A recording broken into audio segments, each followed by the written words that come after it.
Yo guys, it's me Ayon. Ngayon mag-ayos ako ng laptop. Ang sabing problem dito is walang wifi. Sakit singaw ko. So ayun, open na natin.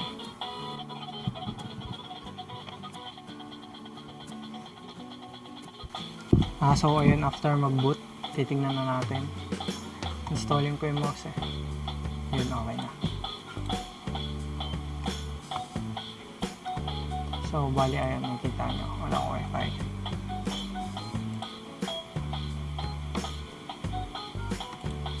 Check natin sa device manager.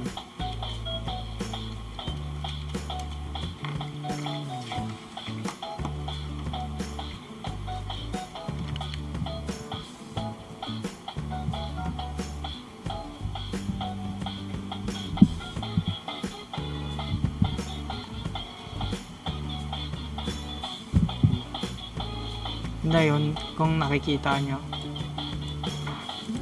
parang may warning sign dito. Pag kinlik ay nakalagay device cannot start, code 10. So advanced, check natin.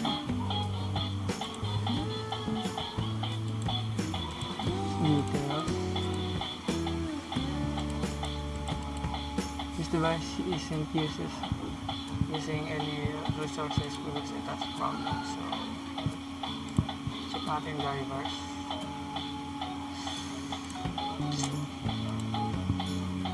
Try natin i-disable.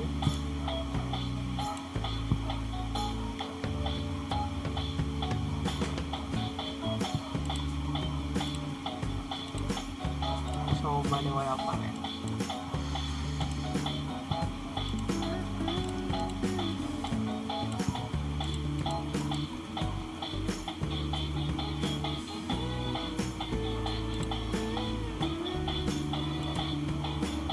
So bali ayun, try natin i-uninstall and reinstall yung drivers.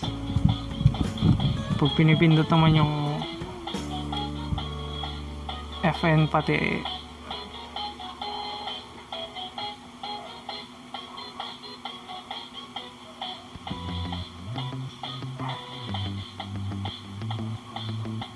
FN pati F5 wala nangyari. So start natin.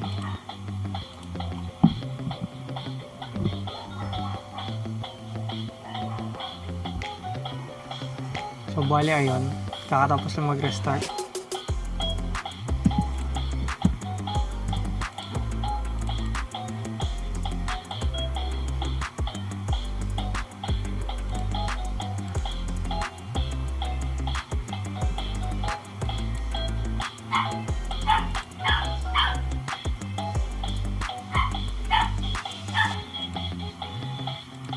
So bali, nakikita nyo wala pa din.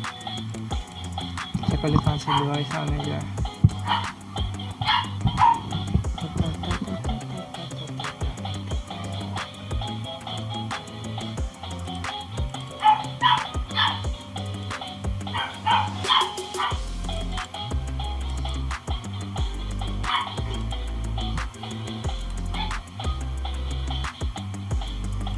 So bali ayun, nag-drop.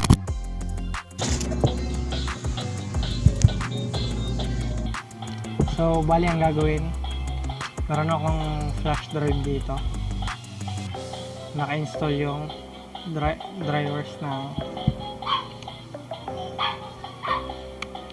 wifi card na ito. So ang pwede nyo gawin is google nyo yung mismo laptop, then check nyo yung specs kung ano yung nakalagay na wifi card na install.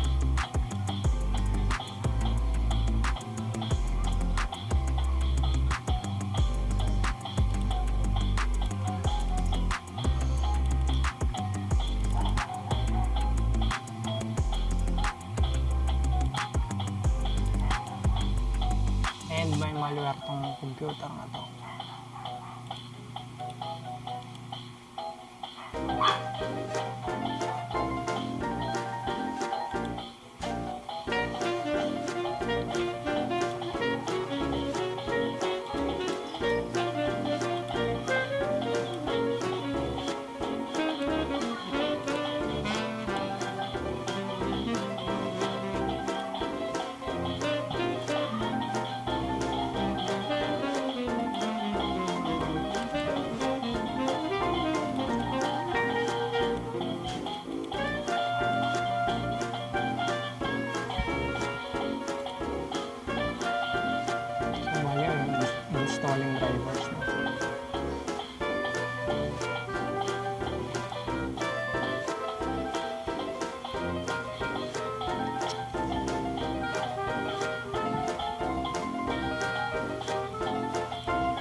baka may problem yung hard disk nito.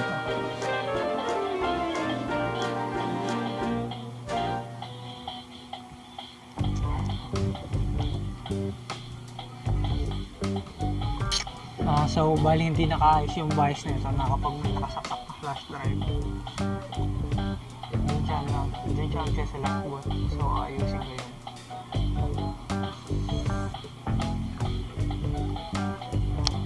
Bakit? And so ayun, wala pa rin nangyari. Update ng drivers.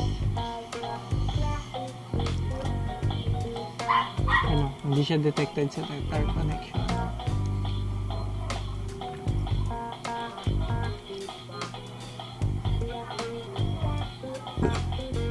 Sorry.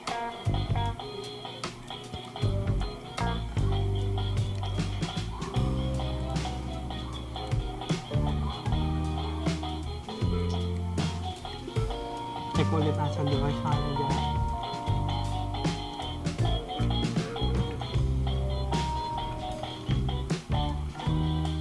Boom.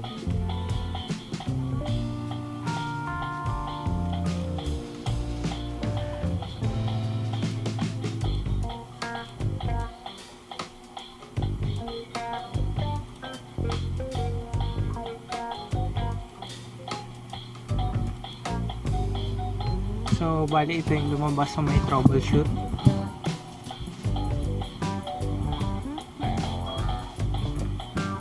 Ayun o. The Realtek RTL 8192D wireless LAN 802.11n PCIe NCM Mach 1. Adapter is experiencing driver or hardware related problems. Ibig sabihin, nag-fail na yung wifi card. So ang option na lang dito is palitan yung wifi card.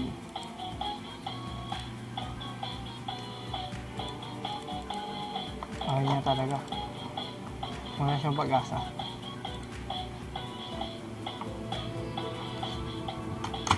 So bali bago to i-try ko muna mag SFC scan now. CMD yun.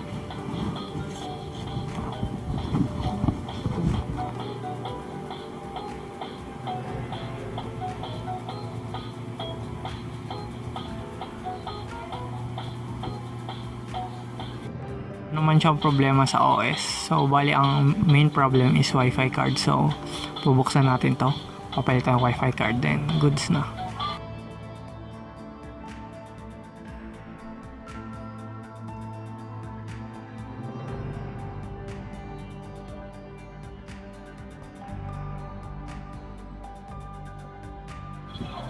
So third attempt, papalitan ko na yung wifi card kasi mukhang sira na talaga.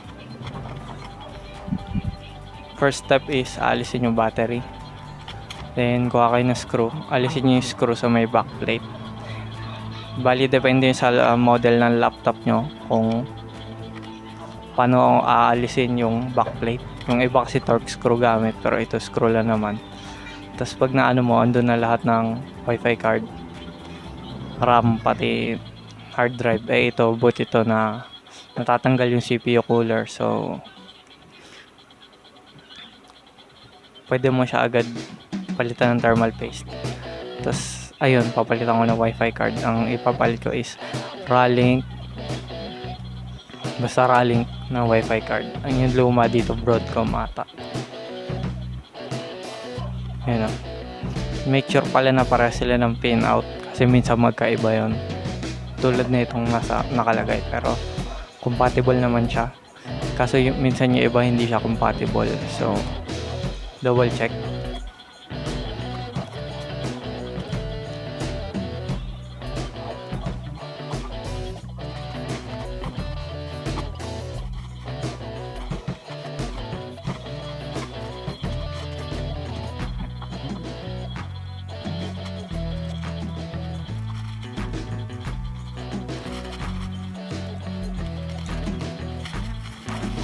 So, naisipan kong linisin yung CPU nya. Bali, kumuha na kayo ng tissue paper tapos alcohol pang tanggal ng thermal paste. Then, make sure na may thermal paste kayo syempre. Bali sa may CPU socket, may 4 screw. Ialisin nyo lang yun. Nakasulat na yung order kung saan mo sisimulan. Tapos, after nun, lagyan mo ng konting thermal paste. Huwag yung damihan. Pero huwag din yung sobrang konti. Tapos, balik yung CPU cooler. Okay na siya. Then, test nyo kung magbo-boot.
Bali di na pala i-update yung driver sa goods.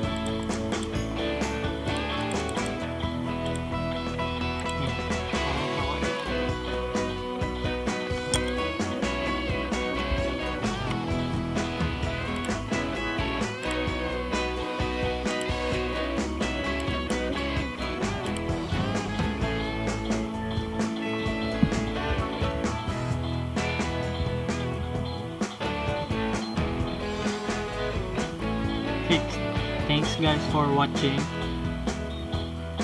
guys for watching. And see you next time.